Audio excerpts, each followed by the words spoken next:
নমস্কাৰ বন্ধুসকল, poultry farming knowledge চেনেললৈ আপোনালোকক স্বাগতম।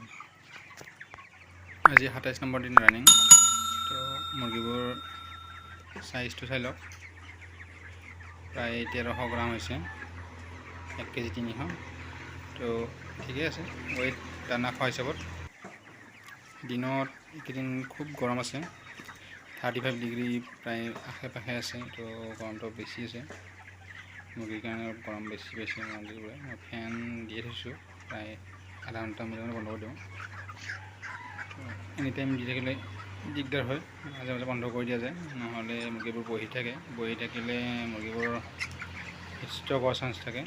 এক জেগাতে যে বহি থাকে, তুহৰ যিটো গৰম থাকে সেইটো গৰম আপোনাৰ বডিত ট্ৰান্সফাৰ হৈ যায়, সেইকাৰণে হিট ষ্ট্ৰক হৈ যায়। তো সেইকাৰণে মুৰ্গীবোৰ অলপ খেদি থাকিব পাৰিলে ভাল, ফাৰ্মৰ ভিতৰত সোমাই থাকিব পাৰে মাজে মাজে। তেনেকৈ কৰি আছোঁ আৰু ফেনো দি থৈছোঁ। দেখিছে বন্ধুসকল, মোৰ মুৰ্গী একচুৱেলি বহুত পাতলকৈ ৰাখিছোঁ, বেছি ঘন ৰখা নাই মুৰ্গী। পাতলকৈ ৰাখিলে ভাল, বেছি ঘনকৈ ৰাখিলে আপোনাৰ কষ্টও বেছি হয় আৰু পইচাও বেছি নাপায়, সেইকাৰণে পাতলকৈ ৰখা গৈছে। ওজনো ভাল আহে পাতলকৈ ৰাখিলে। এনেই স্কুৱাৰ ফিট হিচাপত চাব গ'লে আপোনাৰ পাৰ মুৰ্গী আপোনাৰ 1.5 স্কুৱাৰ ফিট লাগে এটা মুৰ্গীক। তো কোম্পানীৰ পৰা এইটো আছে, কিন্তু মোৰ 1.7 স্কুৱাৰ ফিটকৈ ৰাখিছোঁ মই, সেইকাৰণে অলপ পাতল হৈছে। পাতল কৰি ৰাখিব পাৰিলে তুঁহটো লেতেৰা নহয়, বেছি কষ্টও কম হয়।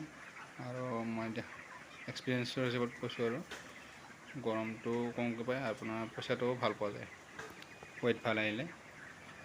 দেখিছে আপোনালোকে, ফেন চলাই দিছোঁ মই, মোটামুটি 1 ঘণ্টা 2 ঘণ্টা মূৰে বন্ধ কৰি দিওঁ ফেনবোৰ। তো বন্ধুসকল, মই মেডিচিন ব্যৱহাৰ কৰা নাই বৰ্তমান একো। আজি যদি আপোনালোকে মেডিচিন কিবা দিয়ে তো ৰাতিপুৱাই দিয়ে ভাল, ভিটামিনেই হওক বা কিবা বেলেগ টনিকেই হওক, যিকোনো মেডিচিন সদায় ৰাতিপুৱা দিব লাগে, নহয়তো আপোনাৰ ইভিনিং টাইমত দিব লাগে। দিনৰ ভাগত মেডিচিন দিব নালাগে। দিনৰ ভাগত দিলে আপুনি ইলেক্ট্ৰল দি থ'ব পাৰে, ইলেক্ট্ৰলাইট। তো এইটো ভেটেনেৰী ইলেক্ট্ৰলো পায়, সেইটো আপুনি আনি পেলাই এইটো দিব পাৰে, কমত দামটো কম হয় অলপ।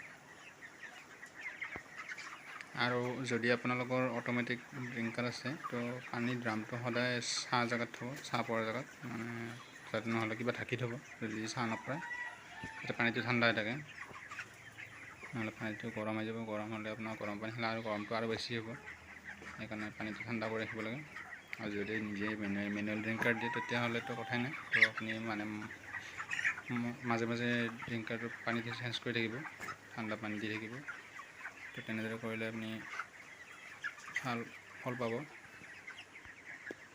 তো বন্ধুসকল, ভিডিঅ'টো শেষলৈকে চোৱাৰ বাবে ধন্যবাদ।